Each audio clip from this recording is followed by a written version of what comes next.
Woody Wommack with Mike Farrell. Mike, big news today is Ole Miss lands four-star tight end Hudson Wolfe just a couple days after he decommitted from Tennessee. This is a huge addition. Can't really be undersold. They've been working on him forever, and they finally got him. Yeah, and remember last year we kind of expected sort of a Kiffin bump at the end, and we didn't get it. This is a nice get for them.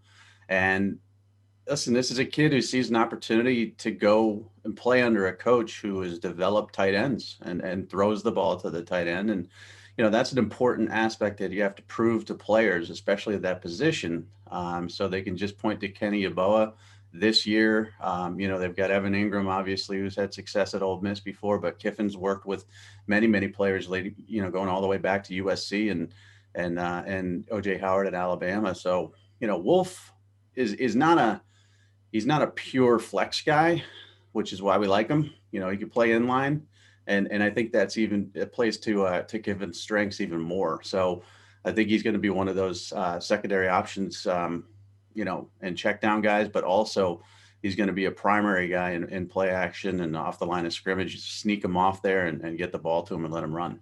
Yeah, he's a big dude. I mean, legit 6'6", and can really move in spaces. We saw he came to the five-star challenge as an underclassman and did pretty well. Also, you mentioned the history. When Kiffin came in, we kind of thought like, oh, he's going to reach into Tennessee and get a lot of guys. He didn't have a whole lot of time to do it last year, but this is a pretty serious recruiting win head to head against Jerry Pruitt and the Vols. Yeah, and you know what? He has something to show now.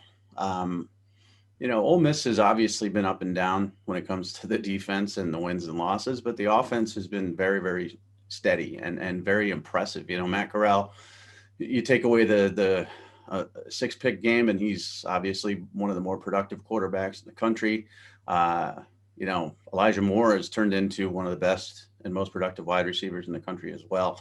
They balanced the run, but like I said, Yeboah's putting up stats. I think he's their second leading receiver. So, he's got something to show now.